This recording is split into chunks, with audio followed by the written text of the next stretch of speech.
Hey everyone, welcome back.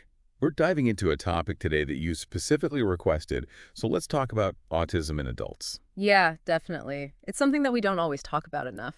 For sure. And it's something that I think, people are really starting to want to understand better, especially because it's not always as obvious as it is in childhood. Yeah, absolutely. You sent us this article. It's from Cheap ABA, and it's called Autism in Adults 55 Hidden Signs. And, Mm, full disclosure, we're not going to dissect the website or anything. right. But we thought this list was just like a gold mine to kind of Yes. springboard into a bigger conversation, right? 100%, yeah. So to help us with that, we have our expert, whose insights on this are just phenomenal. Oh, thanks for having me. I'm happy to be here. It's interesting you mentioned that it's not always as obvious in adults, and that's something that I think is really important for people to understand because there's this misconception that autism is a childhood condition. And while it is a lifelong, neurodevelopmental condition, it doesn't just disappear when you become an adult. Exactly. The signs often just become more nuanced, and that's why recognizing them is so important. It makes me think what's the impact of that on diagnosis and support, right? Yeah. Because if you're not even like recognizing the signs, then how are you supposed to even know to get help or to even support yourself or your loved ones, right? Absolutely. Late diagnosis is way more common than people think, and it can have such a profound impact on someone's life because, imagine going through years of kind of feeling like you're on the outside looking in or you're constantly misreading social situations. Yeah. It can really take a toll on your self-esteem, fuel anxiety, make it difficult to build relationships, Totally. even impact your career prospects. And speaking of understanding those signs, let's actually get into some of these kind of hidden signs, like from this list, right? Yeah. Some of them, I have to say, really surprised me. Like what? Like, for example, it mentions difficulty with sarcasm. Okay.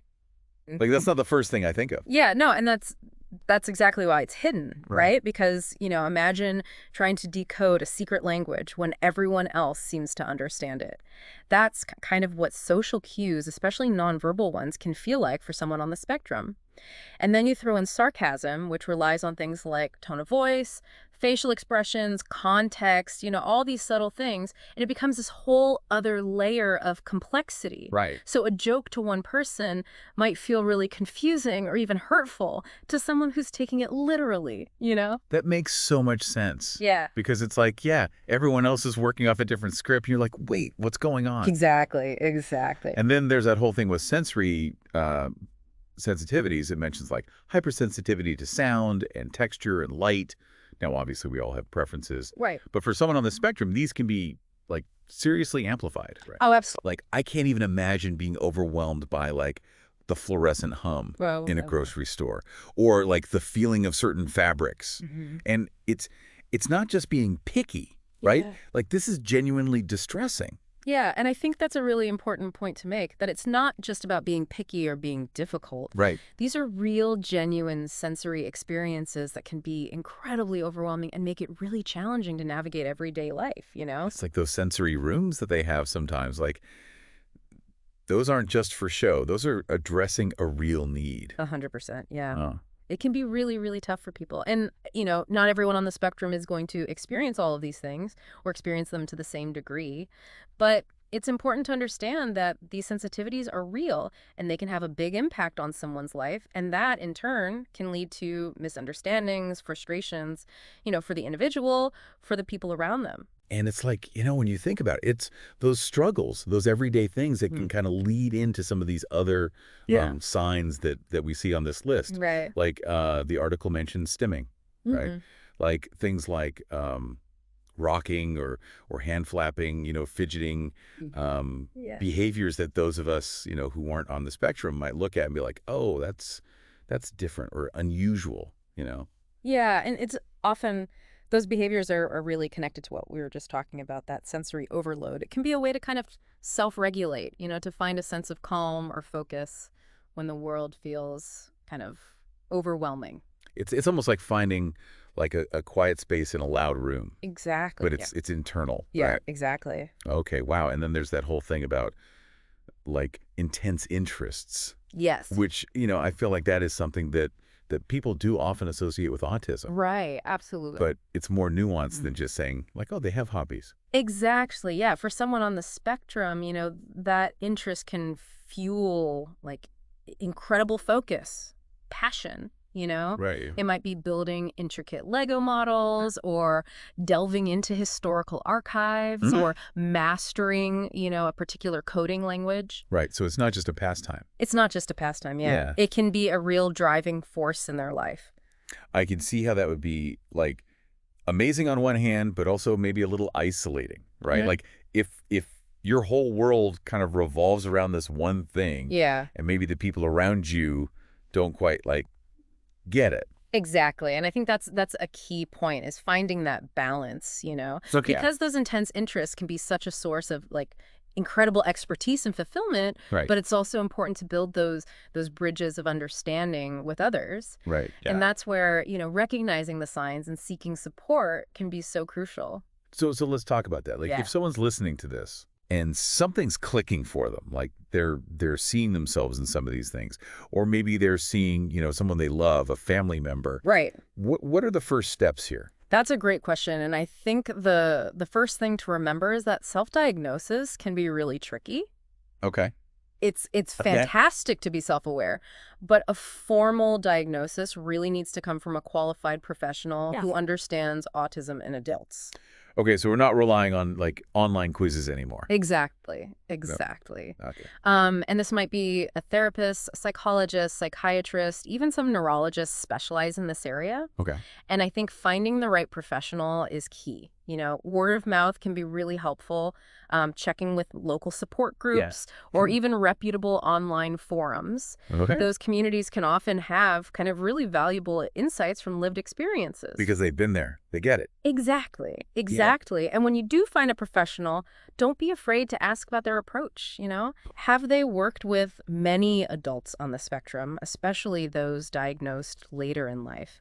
What assessment tools do they use? You really want to find someone who understands the unique challenges that adults face, maybe years of masking to try and fit in. Yeah. Someone who's really going to listen to your experiences, not just kind of tick boxes on a form. It makes a world of difference to feel heard, I think, Oh. especially in this type of situation. Absolutely. Yeah. And then during that assessment, be open and honest. Yeah. This is about understanding yourself better, not about, proving anything. Right. So try to let that clinician see the real you, the you behind the mask. Yeah, which I imagine can be really hard if you spent however many years, decades, Yeah. masking those traits. It can be really intimidating, yeah. Yeah. But the more honest you can be, the more you can talk about what's difficult, what brings you joy, what your sensory experiences are like. It's like trying to solve a puzzle with, like, half the pieces missing, They need the full picture. They need the full picture, Yeah. 100%. Yeah. And it's important to remember that seeking a diagnosis is a deeply personal choice. It's Right. not about labels. It's about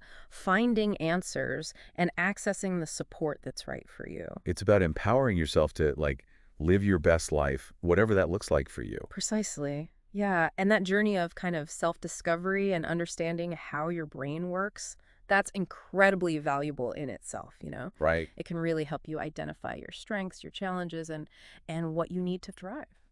This has been such an insightful conversation. And while we've talked a lot about some of the challenges, I'm also really aware of, like, the incredible strengths and talents that often come with autism. Oh, absolutely. And that's something that I'm really glad you brought up because it is so important to highlight those strengths, Yeah. It's easy to get caught up in what people might find difficult, but when we shift our perspective a little bit, we start to see the incredible contributions of neurodiversity. Right. It's like that saying, like, if you've met one person with autism, you've met one person with autism. Exactly. Like, the spectrum is so vast and the strengths are just as diverse, right? 100%. Yeah, think about those intense interests we were talking about earlier. Right.